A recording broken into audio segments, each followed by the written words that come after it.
upang mabigyan ng sapat na kaalaman ng pambansang pulisya pagdating sa oras ng sakuna na tatama sa bansa.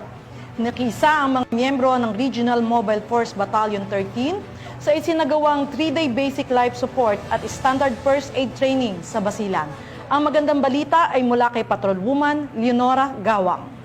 Isa ang mga personahe ng Regional Mobile Force Company sa isinagawang 3-day basic life support at standard first aid training sa Medical Center Health Emergency Basilan nito lamang 15 hanggang 17 ng Oktubre taong kasalukuyan. Naging matagumpay ang naturang aktibidad dahil sa pagtutulungan ng mga personahe ng RMFB 14B sa pamumuno ni Police Major Ferric J. Kumafay, Company Commander at Medical Center Health Emergency Staff na naging mga pangunahing tagapagturo.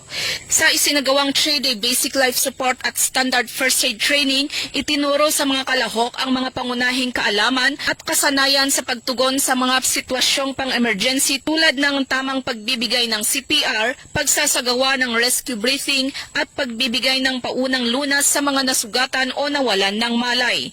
Tinalakay rin ang wastong paggamit ng mga first aid equipment, tamang paraan ng paghawak sa mga biktima ng aksidente at ang kahalagahan ng mabilis ngunit maingat na aksyon sa oras ng sakuna. Layunin ng aktibidad na ito na mapahusay ang kakayahan ng mga tauhan sa pagtugon sa mga emerhensya at pagsasagawa ng mga hakbang sa pagliligtas ng buhay bilang bahagi ng kanilang pangako sa kaligtasan ng publiko at kahandaan sa sakuna.